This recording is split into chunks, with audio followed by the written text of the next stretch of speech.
Hi guys, today we are going to talk about what is characters and what is characterization and what are the types of characters. इतना कुछ पढ़ लेने के बाद हमें ये पता नहीं होता कि एक्चुअली कैरेक्टर्स स्टोरी में किसे कहते हैं हम अगर हमसे पूछ लिया जाए और इसकी different types of round static dynamic foil हैं क्या एक्चुअली। तो इसके लिए आज की ये वीडियो उन व्यूअर्स के लिए जो ये इसके बारे में आइडिया जानना चाहते हैं, जो नॉलेज लवर्स हैं। अगर ये बेसिकली वीडियो हमारी पिछली वीडियो की कंटिन्यूएशन है जो कि हमने बनाई थी कि what is novel basically and what are the elements of novel. अगर आपने वो वाली हमारी वीडियो नहीं देखी तो लिंक मैं डिस्क्रिप्शन में दे दूंगा, आप वो हमारी वीडियो लाजमी देखें ताकि आपको पता चले कि बेसिकली नावल है क्या और फिर इसका one of the element characters है क्या। तो बिना टाइम ज़ाया किए हम अपनी वीडियो स्टार्ट करते हैं। Let's begin.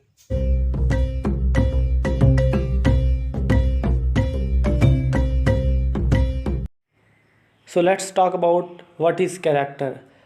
Any person or thing in a novel, the total number of traits given to a character is called character of that very novel. Simply we mean कि जो भी qualities हम किसी भी चीज़ को या पर्सन को एक स्टोरी में, नॉवल में या मूवी में हम देते हैं, वो चीज़ या वो पर्सन कैरेक्टर कहलाता है, just because of that very qualities that we give to those things or persons. और ये हमें कैसे पता चलता है? Because the whole thing make a character, like behavior, way of living and the action and how he or she perform. So all these things ये क्या बनाती हैं? ये कैरेक्टर को बिल्डअप करती हैं। So now talk about what is characterization.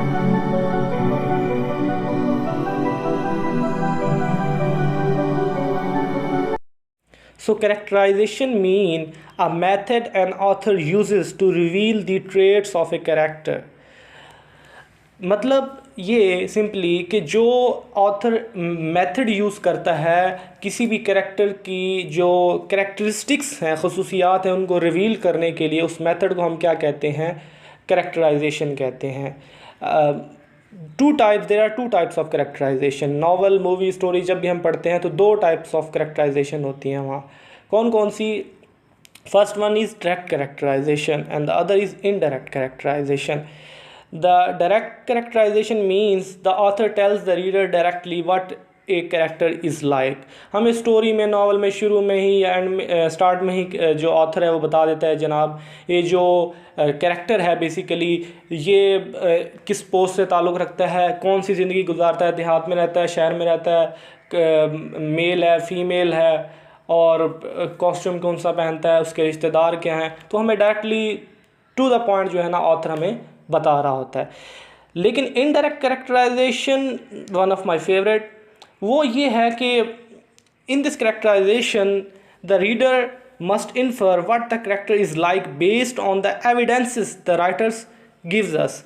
तो indirect characterisation में डायरेक्टली हमें कुछ भी नहीं बताया जाता। हम let's for example movie start होती है, बहुत सी मूवीज़ आपने देखी होंगी, हमें देख रहा होगा कि फॉर एग्जांपल एक स्ट्रेचर पे एक पेशेंट है और खून में पूरा लथपथ है और उसको जो है ना ऑपरेशन थिएटर की तरफ लेके जा रहे हैं और ऐसे हमें नज़र आ रहा है। हमें नहीं पता अल्लाह बिल्ला पीछे क्या है, आगे क्या है, कौन है, क्या हुआ है, क्या नहीं हुआ।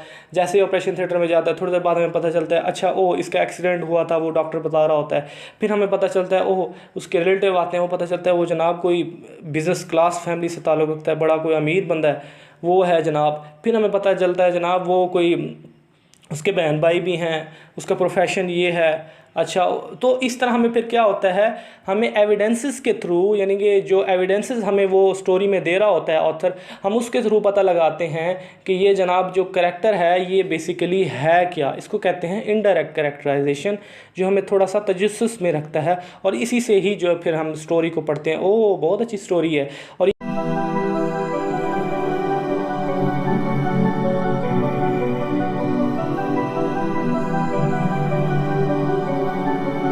और ये जो एविडेंसेस होते हैं, for example first one is walk and posture, वो किस तरह चलता है, उसका पोस्चर क्या है, उसके क्लॉथ्स, उसके कपड़े कैसे हैं, उसकी फ़िज़िकल अपीयरेंस कैसी नज़र आ रही है, मतलब लड़की होगी तो उसके क्लॉथ और होंगे, लड़का है तो और होंगे। और अगर कोई मतलब बड़ा कोई बिजनेसमैन टाइप है, कोई अमीर टाइप है, तो उसने जनाब टाई कोट लगाया होगा और शूज़ बड़े अच्छे पहने होंगे। अगर कोई गरीब सा होगा तो उसे हम देखेंगे कि उसने जनाब फटे पुराने को कपड़े शलवार कमीज़ पहने होंगे। तो इस तरह हमें क्या अपीयरेंस से पता चल रहा होगा कि ये कोई गरीब घराने से ताल्लुक़ रखता है। इसको इनडायरेक्ट कैरेक्टराइजेशन के एविडेंसेस में आता है। इस तरह फेशियल एक्सप्रेशन क्या है, वो गमगीन है, खुश है, कैसा किस मिजाज का बंदा है। स्पीच उसकी कौन सी है, जब बोलेगा पता चलेगा पढ़ा लिखा है कि नहीं पढ़ा लिखा। टोन ऑफ वॉइस उसकी जो है पता लगेगा कि भाई जनाब कोई वज़नदार आवाज़ रखने वाला है, कोई हीरो है, कोई विलन है, क्या है जनाब। तो इसी तरह एटीट्यूड उसका क्या है, उसके इमोशंस क्या हैं, उसके ओपिनियंस क्या है दूसरों के बारे में, अच्छा सोचता है बुरा सोचता है, फिर हमें पता चलता है कि ये कैरेक्टर अच्छा ये ऐसे है। ऑफनली हमें देखा होगा हीरो जो होता है वो दूसरों के बारे में अच्छा सोच रहा होता है, हाँ ये हीरो है जनाब, ये तो फिर अच्छा ही सोचेगा, तो हमें पता चलता है भी ये हीरो है। विलन जी, विलन दूसरों के बारे में बुरा सोच रहा है तो ये जी विलन है। सराउंडिंग्स उसकी कैसी हैं, सेटिंग्स, एक्शंस कैसे क्या काम कर रहा है वो, थॉट्स उसकी क्या हैं।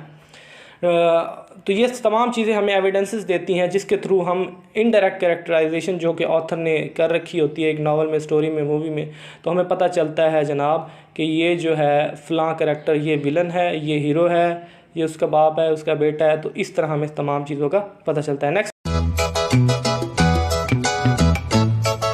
नेक्स्ट हम चलते हैं टाइप्स ऑफ कैरेक्टर्स में।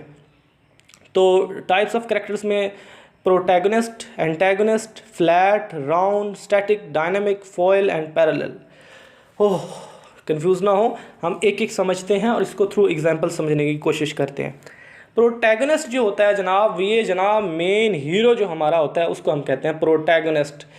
और इसको डिफ़ाइन कुछ इस तरह से करते हैं, ऑफनली ये हीरो होता है, नॉट ऑलवेज, ये भी एक पॉइंट याद रखिएगा।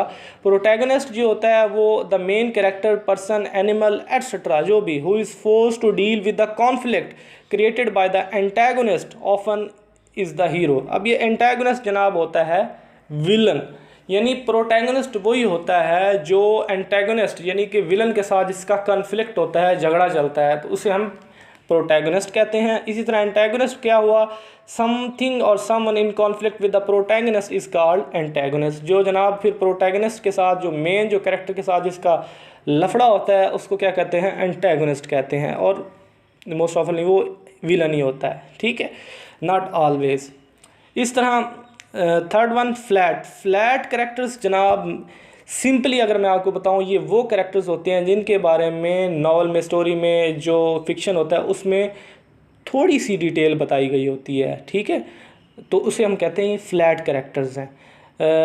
डेफिनेशन देख लेते हैं। Characters with few personality traits does not mean they are boring और unimportant are called named as flat characters. For example Hamlet जो प्ले है शेक्सपियर का, उसमें हम देखते हैं कि जो पोलोनियस है, फुलिश ओल्ड मैन, ये डिटेल सिर्फ हमें जो है ना प्ले में से मिलती है कि ये जनाब एक फुलिश ओल्ड मैन है। इसके अलावा इसके बारे में मज़ीद कोई हमें डिटेल नहीं मिलती, तो इसे हम क्या कहेंगे कि ये एक फ्लैट कैरेक्टर है, ठीक है। और इसी तरह ये स्टैटिक कैरेक्टर भी है, वो हम आगे देखते हैं। नेक्स्ट हम चलते हैं round character. Round character flat के अगेंस्ट होता है, यानी राउंड वो होता है, फ्लैट वो होता है जिसकी थोड़ी सी डिटेल होती है, और राउंड वो होता है जिसकी काफ़ी सारी डिटेल होती है और वो रियल लाइक सिचुएशंस में होता है और कम्प्लेक्स कैरेक्टर होता है। रियल लाइफ सिचुएशन में मतलब ऐसे कि जैसे इंसान जो है, इंसान रोबोट्स की तरह नहीं है। रोबोट्स में इंसानों में यही फ़र्क है कि इंसान एक टाइम में किसी के लिए बड़ा गुस्सा हुआ पड़ा, मैं इसको जनाब मैंने छड़ना ही नहीं, और दूसरी टाइम वो लम्हे फिर वो नरम गोशा हो जाता है, यार छोड़ो परे इसको माफ़ कर देते हैं, तो हमें रहम दिली हमारे दिल में आ जाती है। तो ये इसलिए फिर हम हर वक्त एक सिचुएशन में नहीं रहते। कभी हमारा मूड ऑफ होता है, कभी जनाब हमारा मूड नाचने का करता है, और कभी हमारा मूड जो है ना बैठ के रोने का करता है। So we are humans guys, we can't remain in one situation. So this is the thing that makes us difference from the machines. So आगे हम तो राउंड कैरेक्टर्स की डेफिनेशन ये है, these characters are believable and complex with several sides to their personality. They are lifelike and behave like real people would if real people were in those same situations. तो Hamlet इसमें जो है वो क्या है जनाब, वो कम्प्लेक्स उसकी जो है ना कम्प्लेक्स किस्म का कैरेक्टर होता है और रियल लाइक सिचुएशन होती हैं। स्टार्ट में वो कुछ और कह रहा होता है, मतलब उसकी अपने किंग क्लाउडियस अंकल के बारे में एक और सोच होती है, फिर गोस्ट नज़र आता है, फिर वो उसके अपने अंकल के ख़िलाफ़ रिवेंज लेने का सोचता है, फिर वो करता कुछ नहीं है, एंड में आके फिर वो एक्शन लेता है। तो फिर इस तरह हमें वो चेंज होता हुआ हमें उसका नज़र आता है और बड़ा कम्प्लेक्स है, इसको कहते हैं राउंड। स्टैटिक कैरेक्टर वो होता है जो these characters remain same throughout the whole novel, पूरे नावल में जनाब एक जैसे रहते हैं। अभी मैंने बताया था जो पोलोनियस है वो थ्रू आउट द जो प्ले होता है वो उसमें सेम रहता है, ठीक है, उसकी जो सोच होती है वो सेम ही होता है, वो चेंज नहीं होता, इसको स्टैटिक कहते हैं। आगे चलते हैं डायनामिक। डायनामिक जनाब, डायनामिक कैरेक्टर वो होता है जिसमें बड़ी चेंजेस आती हैं, ठीक है, और ये थोड़ा सा सिमिलर है राउंड के साथ। Dynamic also known as a kinetic character, a dynamic character changes in some important way because of plot events. For example, a cruel old man might see the error of his ways and become generous and kind, or a gentle girl becomes vicious and angry because her parents divorce. तो वो character जो जनाब change हो जाता है novel या story में, पहले वो बड़ा जालिम जावर बादशाह होता है, फिर जनाब उस पर कुछ बनती है, कोई चीज़ आती है, तो फिर जनाब वो एक नरम दिल इंसान बन जाता है। तो इस किस्म के कैरेक्टर को डायनामिक कहते हैं।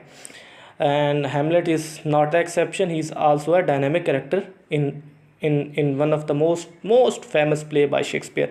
फॉयल कैरेक्टर जनाब, फॉयल कैरेक्टर वो होता है जनाब जो कंट्रास्ट देता है। अब ये हमारी बीबियाँ जनाब, ये हमारी जो फीमेल्स होती हैं, तो ये इसमें कहती हैं कि सूट पे हमारा थोड़ा सा ना कंट्रास्ट आना चाहिए, तो ताकि हमारा जो मेन जो सूट का कलर है वो बड़ा वाजे हो, बड़ा अच्छा जचे और नज़र आए। तो वो जो कंट्रास्ट, जो बाउंड्री पे जो कंट्रास्ट लगवा रही होती हैं, वो साइडों पे लगवा रही होती हैं, तो वो जनाब उस कंट्रास्ट के लिए, ताकि वो मेन जो सूट है उसको वाजे कर सके, मेन सूट के कलर को वाजे कर सके, तो इसको हम कहते हैं, इस कंट्रास्ट को कहते हैं हम अपने स्टोरी या नावल में फॉयल कैरेक्टर्स। कि फॉयल कैरेक्टर्स भी स्टोरी में ऐसे ही होते हैं जो कि मेन कैरेक्टर को जो है ना हाईलाइट करने के लिए, मज़ीद उसको हाईलाइट करने के लिए जो है ना स्टोरी में नावल में अपीयर होते हैं। A minor characters who will provide a contrast to highlight the distinct features of the main character. जैसे कि जनाब हैमलेट में लाइटिस है, वो क्या करता है, वो अपने बाप का बदला लेना चाहता है। कौन सा बाप? पोलोनियस उसका बाप है, वो उसके बाप, अपने बाप का बदला लेना चाहता है। और इस तरह वो जो शेक्सपियर का जो हैमलेट है, हैमलेट भी अपने बाप का जो है ना बदला लेना चाहता है। तो वो मेन कैरेक्टर हैमलेट को क्या कर रहा होता है, लाइटिस उसको हाईलाइट कर रहा होता है। तो इस तरह लाइटिस एक क्या है, फॉयल कैरेक्टर है। पैरेलल कैरेक्टर क्या होता है? पैरेलल मतलब जो दोनों सेम चल रहे होते हैं। जैसे कि लाइटिस जो है अपने बाप का बदला लेना चाहता है, इसी तरह शेक्सपियर का हैमलेट जो है ना अपना बदला लेना चाहता है। तो ये दोनों कैरेक्टर क्या हैं, पैरेलल चल रहे हैं, तो इनको हम कहते हैं parallel characters. So I hope guys आपको मेरी जो वीडियो है वो पसंद आई होगी। अगर आपने मज़ीद इस किस्म की वीडियोस देखनी है तो काइंडली मेरे चैनल को सब्सक्राइब करें और लाइक भी करें और अपने दोस्तों से शेयर भी करें। अल्लाह हाफिज़।